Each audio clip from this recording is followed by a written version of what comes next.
ಭಾವನೆಗಳನ್ನು ವ್ಯಕ್ತ ಮಾಡುವಾಗ ಪದಗಳ ಮೇಲೆ ಮತ್ತು ವಾಕ್ಯ ರಚನೆಗಳ ಮೇಲೆ ಹಿಡಿತವಿಲ್ಲದಿದ್ದರೆ ಕೆಲವೊಮ್ಮೆ ಹೇಗೆ ಅಪಾರ್ಥಗಳು ಮತ್ತು ಅನಾಹುತಗಳು ನಡೆಯುತ್ತವೆ ಎನ್ನುವುದಕ್ಕೆ ಡಿ ಕೆ ಸುರೇಶ್ ಸಾಕ್ಷಿ ಅಷ್ಟೇ. ಇನ್ನು ಅದನ್ನು ಬಿಟ್ಟು ದೊಡ್ಡದಿರಲ್ಲ. ಈ ಅಖಂಡ ಭಾರತವನ್ನು ಡಿ ಕೆ ಸುರೇಶ್ ಅಲ್ಲ, ಇಡೀ ಕಾಂಗ್ರೆಸ್ ಪಕ್ಷನೇ ಉದ್ದುದ್ದ 6 ಇಂಚು ಮೊಳೆ ತಗೊಂಬಂದು ನೆಲದ ಮೇಲೆ ಹೊಡ್ಕೊಂಡು ಕೂತರೂ ಆಗಲ್ಲ. ಆ ಪರಿಸ್ಥಿತಿ ಭಾರತದಲ್ಲಿ ಇಲ್ಲ.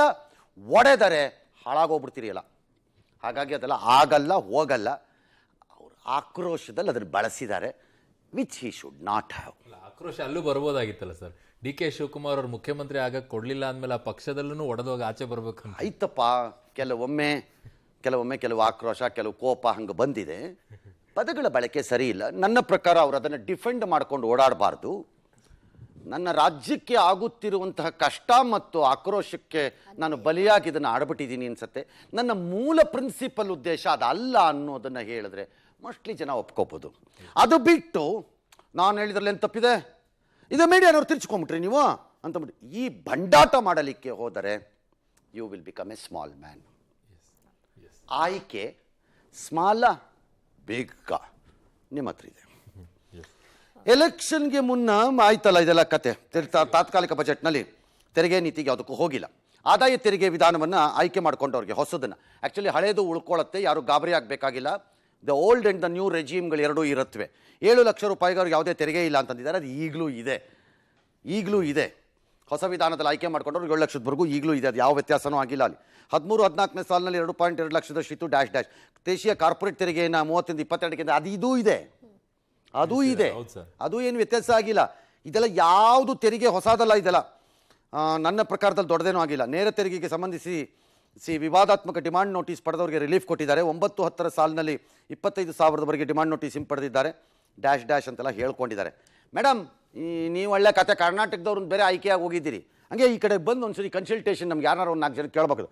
ಆ GSTನಲ್ಲಿ ಕೊಡ್ತಿದ್ದೀರಿ ಒಂದು ಕಾಟ ಅಂತಂದರೆ ನಮ್ಮ ರಕ್ತ ಎಲ್ಲ ಬಾಯಿಗೆ ಬರೋಂಗೆ ಮಾಡಿಟ್ಟಿದ್ದೀರಿ. ನೀವು ಸ್ಟಾರ್ಟ್ ಮಾಡಿದಾಗ ನಿಮಗೆ ನೆಟ್ಗೆ ಅದನ್ನು ಸಾಫ್ಟ್ವೇರ್ನ ಸರಿಯಾಗಿ ಇಟ್ಕೊಳ್ಳೋಕೆ ಬಂದಿರಲಿಲ್ಲ. ನಾವು ಕಟ್ಟಿದ್ದ ಕಾಸನ್ನು ಯಾವನೋ ನಮ್ಮ ಕಡೆ ಆ ಕಡೆ ಅವನು ಅಪ್ಲೋಡ್ ಮಾಡಿಲ್ಲ ಅಂತ ಈಗ ನನಗೆ 7 ವರ್ಷ ಆದಮೇಲೆ ನೋಟಿಸ್ ಕೊಟ್ಟು ಅದಕ್ಕೆ ಬಡ್ಡಿ, ಚಕ್ರ ಬಡ್ಡಿ, ಮರು ಬಡ್ಡಿ, ಸುಸ್ತಿ ಬಡ್ಡಿ, ಡ್ಯಾಶ್ ಬಡ್ಡಿ ಸೇರಿಸಿ ನಮ್ಮ ಕುತ್ತಿಗೆ ಸೀಳ್ತಾ ಇದ್ದೀರಿ. ನೀವು ಮಾಡ್ಕೊಂಡಿದ್ದು ತಪ್ಪಿಗೆ ಪ್ರಾಣ ತಿಂತಾ ಇದ್ದೀರಿ. ಅದನ್ನು ಸರಿಪಡಿಸ್ಕೊಟ್ಬಿಡಿ. ಲಕ್ಷಾಂತರ ಜನ ಥ್ಯಾಂಕ್ ಯು ಅಂತಾರೆ. ಇದು ಯಾವ್ಯಾವುದೋ ಹೇಳ್ತಿದ್ದಾರೆ. ನಮ್ಮ ಬುಡಕ್ಕೆ ಬೆಂಕಿ ಬಿದ್ದಿದೆ ಇಲ್ಲಿ ಭಾಳ ಜನಕ್ಕೆ. ನಿಮ್ಗೆ ಗೊತ್ತಿಲ್ಲ GST ಕತೆ. ಎಸ್, ಹೊಸ ತೆರಿಗೆ ವಿಧಾನದಲ್ಲಿ ಆದಾಯ 3 ಲಕ್ಷದವರೆಗೆ ಯಾವುದೂ ಚೇಂಜ್ ಆಗಿಲ್ಲ ಅಂದಮೇಲೆ ಯಾಕ್ರಪ್ಪ ಇವೆಲ್ಲ? ಅದೇ ಸ್ಲ್ಯಾಬ್ಗಳಿದೆ. ಅದೇ ಸ್ಲ್ಯಾಬ್ ಕಣ್ರಿ, ಏನು ಬದಲಾವಣೆ ಆಗಿಲ್ಲ. ಏನಕ್ಕೆ ಪಾಪ ನೀವು ಅದನ್ನು ವಾಪಸ್ ಕೊಡಬೇಕು? ಸರಿ ಇಲ್ಲ. ಇದು ಮುಂದಕ್ಕೆ ಹೋಗಿ. ಹೊಸ IT ವಿಧಾನ ಅನುಸರಿಸುವ ಗಮನಕ್ಕೆ ಸರ್ ಇದೊಂದಿಷ್ಟು. ಇನ್ಕಮ್ ಟ್ಯಾಕ್ಸ್ ಸ್ಲ್ಯಾಬ್ಗಳನ್ನು 6ರಿಂದ 5ಕ್ಕೆ ಇಳಿಸ್ಕೊಂಡಿದ್ದಾರೆ. ಹೊಸ IT ಹೊಸ ವಿಧಾನದಲ್ಲಿರೋರಿಗೆ, ಓಲ್ಡ್ ರೆಜಿಮ್ ಅಲ್ಲ, ನ್ಯೂ ರೆಜಿಮಲ್ಲಿರೋರಿಗೆ ತೆರಿಗೆ ವಿನಾಯಿತಿ 3 ಲಕ್ಷಕ್ಕೆ ಹೆಚ್ಚಿಸಲಾಗಿದೆ. ಕಳೆದ ಬಜೆಟ್ನಲ್ಲೇ ಇತ್ತು. 7 ಲಕ್ಷದವರೆಗೂ ಕಟ್ಟಬೇಕಾಗೆಲ್ಲ ಇತ್ತು. ಅಧಿಕ ಆದಾಯ ಹೊಂದಿದ ವ್ಯಕ್ತಿ, ಹಿಂದೂ ಅವಿಭಾಜ್ಯ ಕುಟುಂಬಗಳ ಸರ್ಚಾರ್ಜ್ನೇನೋ ಒಂದು ಇಳಿಕೆ ಮಾಡಿದ್ದಾರೆ. 5 ಕೋಟಿಗೂ ಹೆಚ್ಚು ಆದಾಯ ಇರೋರಿಗೆ 25% ಸರ್ಚಾರ್ಜ್ ಇತ್ತು. ಸರ್ಚಾರ್ಜ್ ಮಾಡಿದ್ದಾರೆ. 37%ವರೆಗೂ ಇತ್ತದು. ಜಡಿರಿ ಹೇಳ್ತೀನಿ, ಯಾರು ಪಾಪ ಕೊಡಲಿ. ಹಳೆ ತೆರಿಗೆ ವಿಧಾನದಲ್ಲಿ 50,000 ರೂಪಾಯಿವರೆಗೆ ಪ್ರಾಮಾಣಿಕ ಇಳಿಕೆಗೆ ಅನುಮತಿಸಲಾಗಿತ್ತು. ಈಗ ಹೊಸದರಲ್ಲೂ ಆಯ್ಕೆ ಮಾಡ್ಕೊಂಡ್ರು ಅದು ಕೊಡ್ತಾರಂತೆ. ಅಯ್ಯೋ, ಏನು ಕಟ್ಟಿದ್ರು ನಿಮ್ಮ ಟ್ಯಾಕ್ಸ್ ಇಲಾಖೆನವ್ರು ಏನು ಒಪ್ಪಲ್ಲ ಬಿಡ್ರಿ.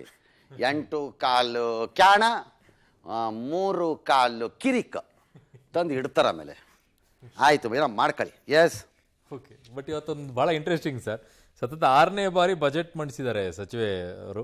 ಆದರೆ ರಾಮ ಬ್ಲೂ ಸೀರಿಯಲ್ ಏನೋ ಕಾಣಿಸ್ಕೊಂಡಿದ್ದು ವಿಶೇಷವಾಗಿತ್ತು ಸರ್ ಈ ಸಲ. ಹ್ಞೂ ಸರ್, ಅದೇನೋ ರಾಮ ಬ್ಲೂ ಸೀರೆ ಅಂತೆ ಸರ್. ಅದು ಹಂಗಂದ್ರೆ ಗೊತ್ತಿಲ್ಲ. ರಾಮ ಬ್ಲೂ ಕಲರ್ ಸ್ಯಾರಿ ಹಾಕಿದ್ರು. ಆ ಸ್ಯಾರಿ ಕಾಂಚಿವರಂ ಸ್ಯಾರಿ. ರಾಮಂದ್ ಆದ್ಮೇಲೆ ಬಂದಿರೋದ ಮೊದಲೇ ಇತ್ತ? ಇಲ್ಲ, ಕಲರ್ ಇತ್ತು. ಈಗ ತಳಕ್ ಹಾಕೊಳ್ತಿದೆ ಅಷ್ಟೇ. ರಾಮ ಬ್ಲೂ ಅಂತ ಕಲರ್ ಇತ್ತ? ಅಯೋಧ್ಯೆ ರಾಮ ಅಲ್ಲ ಬಂದಿರೋದು.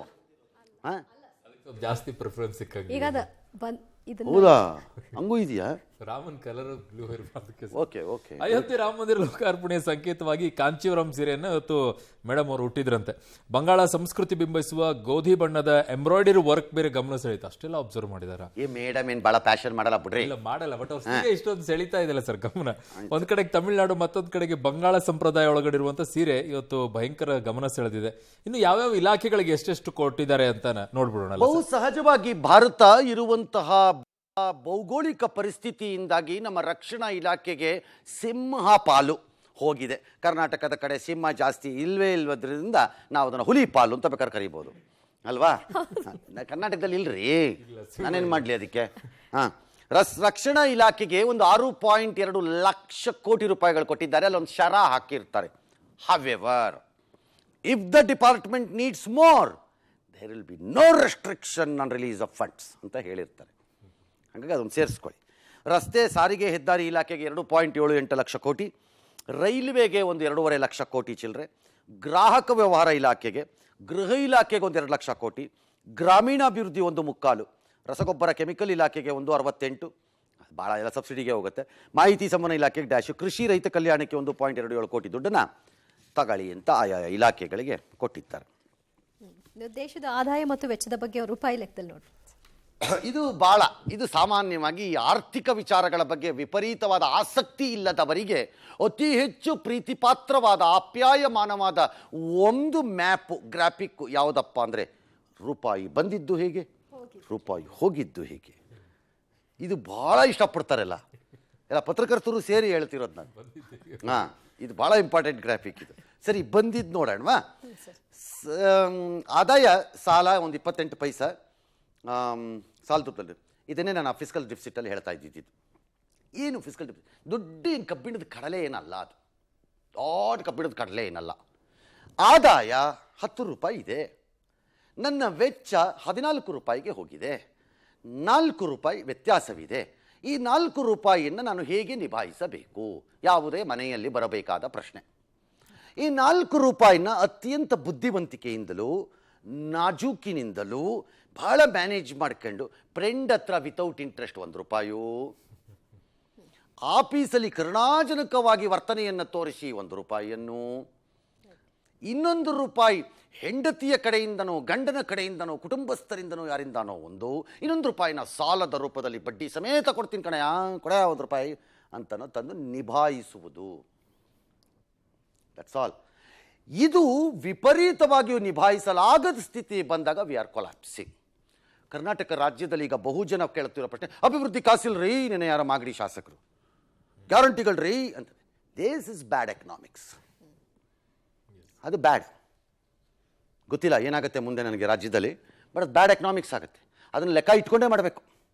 ನಿಭಾಯಿಸಲಿಕ್ಕೆ ಆಗದ ಸ್ಥಿತಿಗೆ ಬರಬಾರ್ದು. ಕರ್ನಾಟಕಕ್ಕೆ ಅಭಿವೃದ್ಧಿಗೆ ದುಡ್ಡು ಸಿಗ್ತಿಲ್ಲ, ಡಿ ಕೆ ಸುರೇಶ್, ನೀವು ಎಕನಾಮಿಕ್ಸನ್ನು ಕರೆಕ್ಟಾಗಿ ಕೊಡಬಾರ್ದು ಗ್ಯಾರಂಟಿಯಿಂದ ನಾನು ಹೇಳಲ್ಲ. ಲೆಕ್ಕ ಕರೆಕ್ಟಾಗಿ ನೋ, ತಲುಪಬೇಕಾದವರಿಗೆ ಮಾತ್ರ ತರಬೇಕಿತ್ತು ನೀವು ಅದನ್ನು. ನಾನು ಈಗಲೂ ಹೇಳ್ತೀನಿ ಅದನ್ನು ಬೇಕಾದ್ರೆ. ನೀವು ಕೊಟ್ಟಿದ್ದು ತಪ್ಪಲ್ಲ. There is a social responsibility for ಗೌರ್ಮೆಂಟ್ಗಳಿಗೆ, ಸರ್ಕಾರಕ್ಕೆ. ಸರ್ಕಾರ ಬ್ಯಾಂಕ್ ಥರ ಬಿಹೇವ್ ಮಾಡೋಕ್ಕೆ ಬರಲ್ಲ. 10 ರೂಪಾಯಿ ಕೊಟ್ಟಿದ್ದೀನಿ, 10 ರೂಪಾಯಿ ವಾಪಸ್ ಇಡಿ ಕಡೆಗೆ, ಬಡ್ಡಿ ಇಷ್ಟಿಡು, ಸುಸ್ತಿ ಬಡ್ಡಿ ಇಷ್ಟಿಡು, ಇದ್ರ ಮನೆ ಹರಾಜಾಕ್ಬಿಡ್ತೀನಿ ಅಂತ ಮಾಡೋಕ್ಕೆ ಬರಲ್ಲ. ಸಾಮಾಜಿಕ ಕಾರ್ಯಕ್ರಮಗಳನ್ನು ಕೊಡಬೇಕು. ಕೊಡುವಾಗ ಯಾರಿಗೆ? ದ್ಯಾಟ್ ಇಸ್ ವೇರ್ ಕರ್ನಾಟಕ ಸಿಗಾಕೊಂಡಿರೋದು. ಆಯಿತು, GST ಒಂದು ಹೇಳ್ಬಿಡ್ತೀನಿ, 18 ಪೈಸಾ, ಆದಾಯ ತೆರಿಗೆ ಒಂದು 19 ಪೈಸಾ. ಕೆಲವೇ ದಿನಗಳಲ್ಲಿ ನಿಮಗೆ ಆದಾಯ ತೆರಿಗೆನ GST ಬೀಟ್ ಮಾಡುತ್ತೆ. ಆದಾಯ ತೆರಿಗೆಗಿಂತ ಜಾಸ್ತಿ ಅದೇ ಬರುತ್ತೆ ಮುಂದಕ್ಕೆ ಹೋಗ್ತಾ ಹೋಗ್ತದೆ, which is indirect tax. Actually ಆದಾಯ ತೆರಿಗೆ ಡೈರೆಕ್ಟ್ ಟ್ಯಾಕ್ಸ್. ಕಾರ್ಪೊರೇಟ್ ತೆರಿಗೆ 17 ಪೈಸಾ, ಕೇಂದ್ರ ಅಬಕಾರಿ ಸುಂಕ ಒಂದು 5 ಪೈಸಾ, ಕಸ್ಟಮ್ಸ್ ಒಂದು 4 ಪೈಸಾ, ತೆರಿಗೆಯೇತರ ಆದಾಯಗಳು ಒಂದು 7 ಪೈಸಾ, ನಾನ್ ಡೆಬಿಟ್ ಕ್ಯಾಪಿಟಲ್ ಒಂದು 1 ಪೈಸೆ ಇಟ್ಕೊಂಡಿದ್ದಾರೆ. ಇದು ಆದಾಯ. ಸರ್, ವೆಚ್ಚ ಏನಾಗ್ತಾ ಇದೆ ಸರ್ ಈ ದೇಶದಲ್ಲಿ? ಅದರಲ್ಲಿ ನೋಡೋದಾದರೆ ಈ ಬಜೆಟ್ಟು ಬ್ರಿಲಿಯಂಟ್ ಡಿಸಿಪ್ಲಿನನ್ನು ಉಳಿಸ್ಕೊಂಡಂಗೆ ಕಾಣಿಸ್ತದೆ.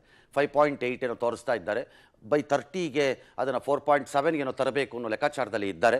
ಅದು ನನ್ನ ಪ್ರಕಾರದಲ್ಲಿ ಆ ಡಿಸಿಪ್ಲಿನನ್ನು, ಶಿಸ್ತನ್ನು ಭಾಳ ಚೆನ್ನಾಗೇ ತೋರಿಸಿದ್ದಾರೆ ಅಂತಲೇ ಅನ್ನಬಹುದು.